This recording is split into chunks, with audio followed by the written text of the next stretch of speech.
On associe historiquement le Ford Explorer à Jurassic Park, notamment le tout premier là. Il y avait une dégaine très ricaine dans l'âme. Bon, aujourd'hui, autre époque, autre mœurs.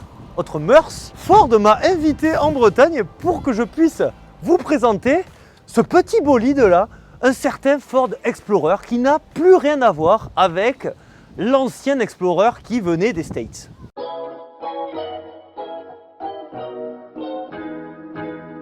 Le Ford Explorer, si ce nom vous dit rien, c'est peut-être normal parce que historiquement c'était vraiment une voiture faite pour les bons gros américains. C'est quand même arrivé en France, c'est arrivé la deuxième génération sortie de 96 à 2001 avec un succès pas ouf et c'est pour ça que Ford, ils se sont dit bon on va peut-être un peu arrêter le tir. Malgré tout, ils ont sorti leur dernier gros Explorer un peu à l'ancienne chez nous en version hybride rechargeable. Mais là aujourd'hui on a vraiment quelque chose de totalement différent puisque devant vos yeux ébahis, dans cet endroit assez sublime, j'ai l'honneur de vous présenter donc ce Ford Explorer complètement électrique basé sur une plateforme de Volkswagen ID.4. On va voir tout ça un petit peu plus en détail mais peut-être dans un autre endroit parce qu'on a un parcours de rêve. Vous avez vu aujourd'hui ça va être un essai un petit peu décousu, hein. Donc maintenant on est à bord de ce magnifique Ford Explorer.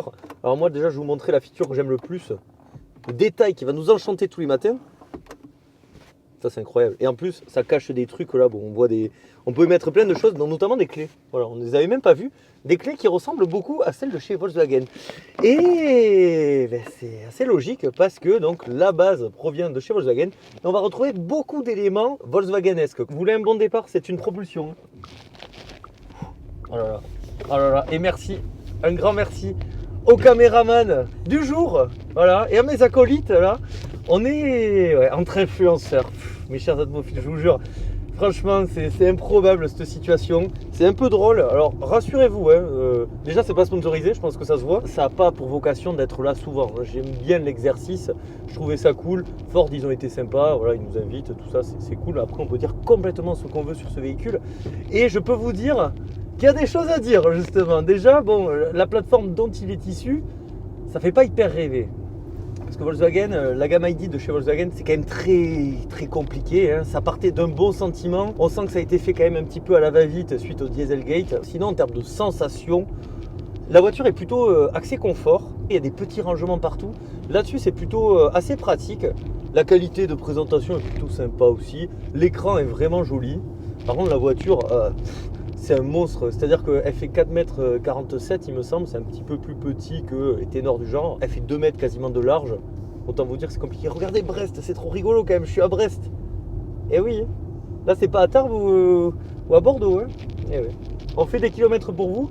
J'espère malgré tout que cet essai vous plaira. Je trouvais l'exercice hyper intéressant. Et vous savez quoi, je vais quand même essayer de faire une mini accélération. Une mini. Ah ouais, ah voilà, on est putain de cloué au siège. Oh, pourquoi on est cloué au siège? Ben, quand même parce que la voiture, elle fait 286 chevaux en propulsion, messieurs, dames. Et là, on va arpenter la forêt de Brocéliande, carrément. Non, pas du tout, en fait, c'est la rue des Acacias avec beaucoup de dénivelé. Et c'est pour ça qu'on a besoin d'un SUV, parce qu'en 2024, on vous l'explique bien assez, les médias traditionnels, les gens veulent des SUV pour monter notamment ce genre de côte, parce qu'avec une citadine, ça serait impossible. Donc c'est pour ça, on est vraiment content de pouvoir avoir ce genre de véhicule pour arpenter ces rues monumentales. Je trouve que la direction est un poil flottante quand même, c'est un peu pâteau. 0 à 80 à l'heure, on va voir ça maintenant. Ah, ça fait mal. Ah, ça fait mal. On y est. Ah là, je parle pas, je fais pas le zouave. Cloué. Eh, c'est vénère quand même, hein. Ça va, il y a pire. Non, en vrai, ça va. Mais 6 secondes 4, hein, j'avais vu. La voiture, bon, tu vois, elle paye pas 2000 quand même. Tu te dis pas qu'elle va faire 6 secondes 4.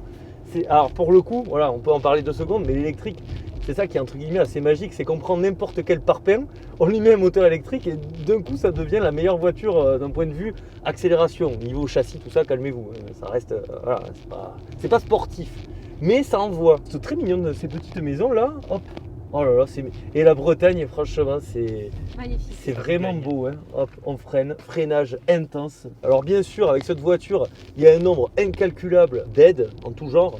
La voiture est une propulsion, on le sent. On le sent vraiment, mais alors c'est trop bizarre, il m'a fait faire un tour pour rien. parce que pour le coup, le rayon de braquage, c'est vraiment impressionnant. La voiture se manie très bien. Le souci, encore une fois, c'est qu'elle est hyper large. La ceinture de caisse est haute, comme on le voit ici. Et moi, je suis bas, j'essaye de lever le siège. Et vous voyez, du coup, j'ai l'impression d'être dans une espèce de, je sais pas, dans une barquette de frites là. Et j'essaye de sortir mes bras, mais vraiment, j'ai les bras hauts, quoi. Et bon, le volant, on peut le régler, mais ça ne change rien. On va s'installer à l'arrière de ce Ford Explorer. Alors, étonnant point, quand je suis rentré, voilà, ma tête a failli taper. Bon, je ne sais pas si c'est parce que on est penché un petit peu. Il y a quand même de la place. Alors ça, merci l'électrique. Pour vous donner un ordre d'idée, je fais autour d'1,80 m, je ne sais jamais exactement. J'ai reculé le siège à mon niveau, donc à l'avant. À l'arrière, il y a encore de la place. C'est plutôt convaincant pour une voiture de moins de 4,50 m. Par contre, le grief, moi que je trouve de ce véhicule, il faut absolument qu'il y ait ce toit vitré parce que sinon, mon Dieu que c'est obscur. Et alors ici, je vais vous montrer quelque chose. Déjà, porte-gobelet, pourquoi Ford, c'est une marque d'américaine, d'Amerloc. Qu'est-ce qu'ils aiment les Américains? Mettre des grands coca ici. Donc là, on va pouvoir se boire un bon gros coca à l'arrière. Et puis là, attention. Ah merde, eh oui. Alors, comment on fait? Bon, bref, vous avez compris. Après, ah ben voilà. Trappe à ski. Ou trappe à sac. Trappe à sac, trappe à ski. Ça, c'est quand même hyper pratique. Les places arrière sont validées. Maintenant, on va voir le coffre. Ça me fait toujours peur. Ils ont fait le choix de privilégier les places arrière. Moi, je trouve que c'est pas si mal que ça. Encore une fois, compte tenu du gabarit du véhicule. Et puis là, attention. Musique de Totally Spice quand même. Hein. Ça rigole zéro. Je préfère qu'on garde cette vue là parce qu'on est quand même au fort du Minou. Je vais vous parler de motorisation. Il y a 3 motorisations actuellement. Apparemment, il y en a une 4e qui va arriver, la moins puissante avec une petite batterie, 52 kWh, 170 chevaux. Actuellement, l'entrée de gamme, elle fait 204 chevaux. Les batteries, en gros, hein, dites-vous que l'autonomie moyenne de ce véhicule va être entre 550 et 600. Nous, le modèle qu'on a aujourd'hui, il fait 602 km WLTP, ce qui n'est pas si mal. C'est une voiture, bien sûr, qui peut bénéficier aujourd'hui du bonus écologique. Moi, je vous conseillerais de partir sur celui-ci si jamais. C'est le meilleur compromis, quoi. En plus, propulsion, c'est assez marrant à la conduite. Laissez-moi vous parler du design de ce Ford Explorer. Avant toute chose, quand même, je trouve que c'est dingue la Bretagne. Voilà, je tenais à vous le dire, c'est incroyable cette terre. Est fabuleuse. Ce Ford Explorer donc repose sur une plateforme de Volkswagen ID.4 et je crois que ça se voit bien. Alors ici, malgré tout, Ford, ils ont tenté de lui donner un aspect beaucoup plus américain, plus Fordesque. Ça va se voir surtout avec, vous avez vu cette ceinture de caisse comme elle est haute. Alors en plus là, je suis pas à mon avantage parce que la voiture plonge sur moi, mais c'est assez impressionnant, c'est très large, c'est assez compact, mais c'est vrai que la voiture, elle dégage une agressivité qui, je trouve, est beaucoup plus perceptible que sur, par exemple, la Volkswagen ID.4, hein, dont elle provient initialement. Hein. Donc bien sûr, on va retrouver un gros logo Ford avec écrit Explorer en gros, ces jolis feux là, qui sont assez énervés, elle fronce le sourcil cette voiture. Ensuite, on va avoir des radars partout. Au niveau de la couleur, nous, on s'est fait plaisir parce qu'on a pris la couleur la moins chère. C'est celle qui est sur les brochures. À titre personnel, je trouve que c'est la plus jolie. C'est la seule qui est gratuite. Dites-vous qu'après, il y aura du blanc, du gris, du noir, du rouge et du bleu. Et les prix des options varient entre 350 et 900 euros. Ça reste plutôt acceptable. Et puis ici, ce qui est sympa, c'est qu'en plus, on va avoir une espèce de nuance de noir qu'on va retrouver sur le rétroviseur ou encore le montant du pare-brise qui élargit encore un petit peu plus visuellement. Vous avez vu, la voiture, elle est vraiment courte et pour la ville, parce qu'elle se destine à la ville malgré son côté 4x4esque, je trouve qu'elle est plutôt bien proportionnée. En termes de jantes, c'est assez impressionnant. On va avoir du 19, du 20 ou du 21 pouces. Nous, on est sur du 20 pouces. Ici, on a droit aussi à ce joli toit vitré qui, je le répète, est indispensable si on veut un petit peu de luminosité à l'intérieur, sinon c'est compliqué. Ces espèces de BXeries là à l'arrière, assez improbables. Bon, je suis pas des plus grands fans. Sur la partie arrière, finalement, c'est presque un miroir à la partie avant, c'est-à-dire que l'avant, on a les sourcils froncés. Là, c'est un peu pareil. On va avoir ce bandeau très typique des voitures des années 2020. On les voit sur toutes les voitures, qui va quand même habiller la voiture parce que sinon c'est vrai qu'il n'y a pas grand chose. Et même à l'avant, la calandre est pleine. L'arrière, il est quand même aussi compact, trapu. Là, on a droit à un joli petit spoiler. Les feux, moi je trouve qu'ils sont vraiment assez mignons. Forcément, il n'y a pas de sortie d'échappement.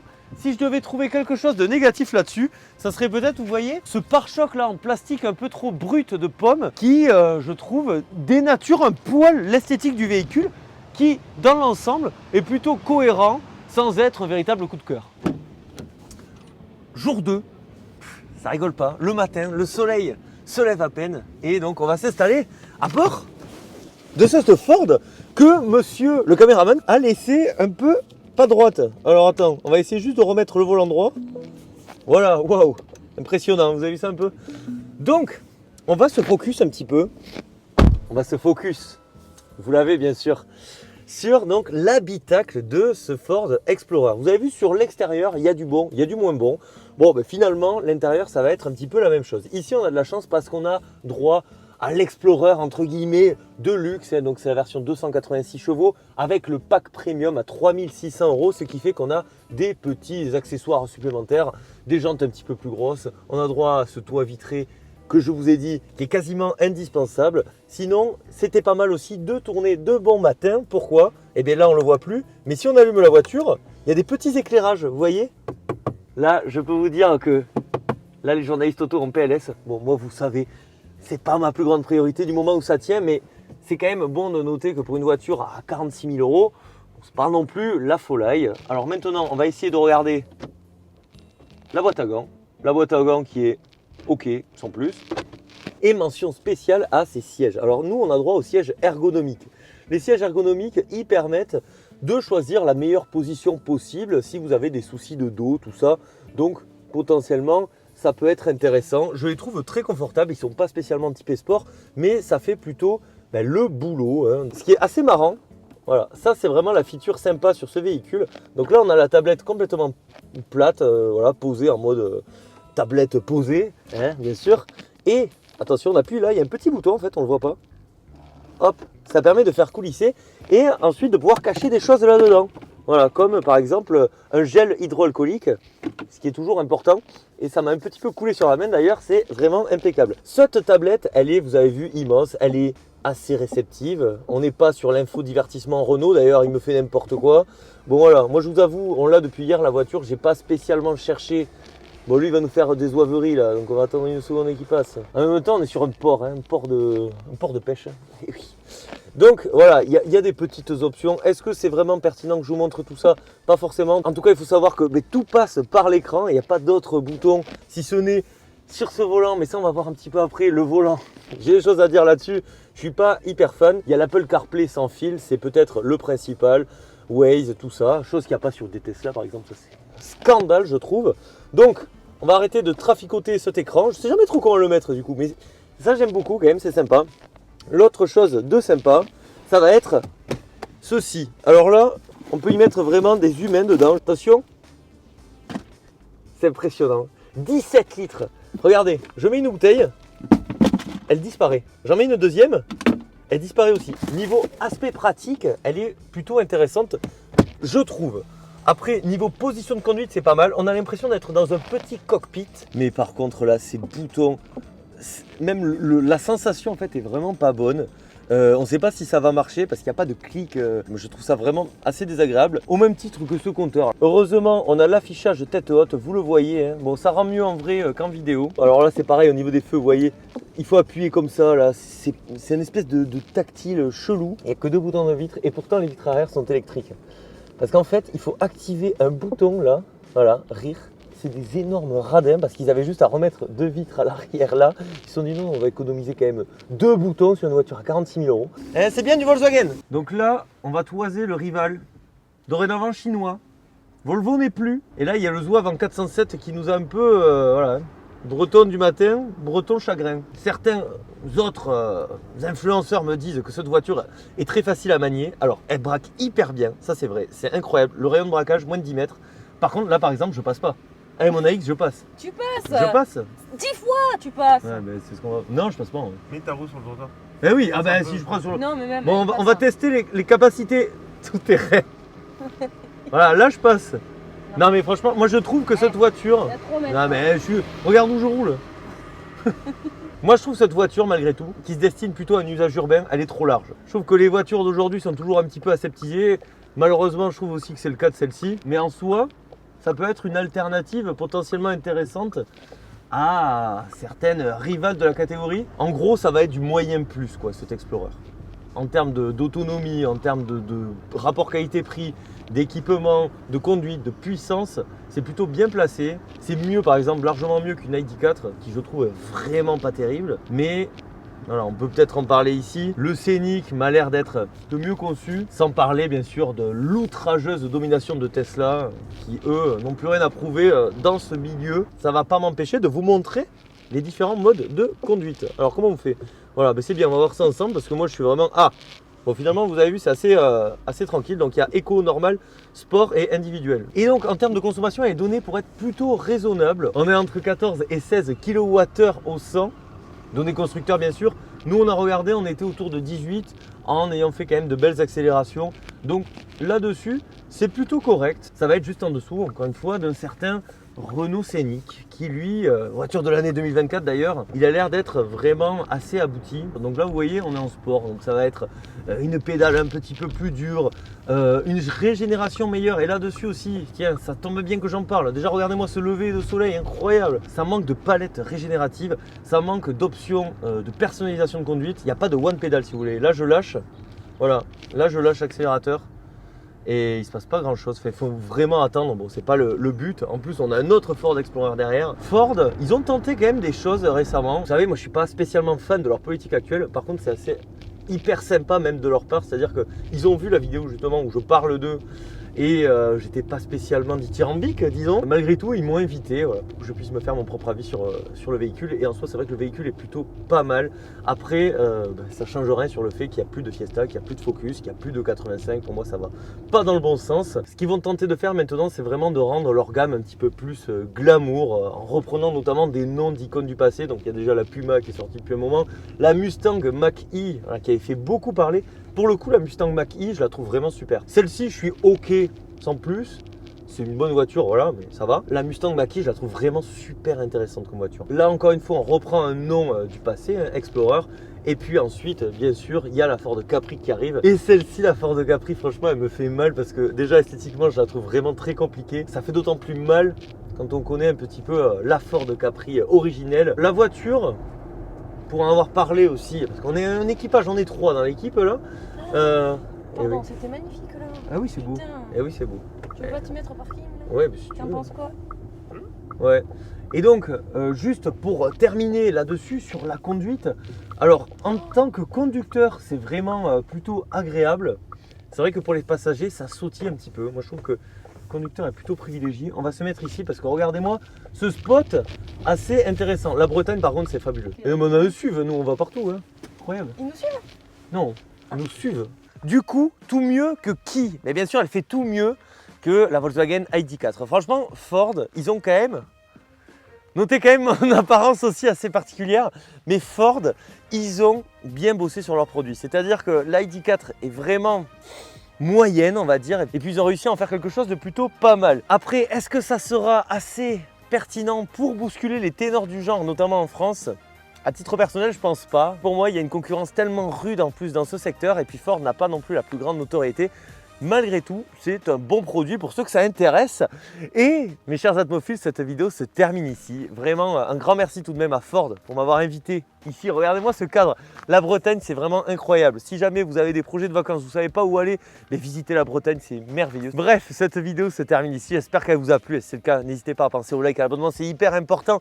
Un immense merci à tous ceux qui me soutiennent, que ce soit depuis Patreon ou encore depuis YouTube directement, depuis l'onglet rejoindre. Vous êtes les atmophiles ultimes. Malgré tout, le plus important, c'est pas ça. Et vous le savez, c'est quoi le plus important? C'est de prendre soin de soi. Prenez soin de vous. Je dois avoir vraiment une tronche de cake. C'était Atmo. Je vous dis à la prochaine. Allez, bisous. Ciao.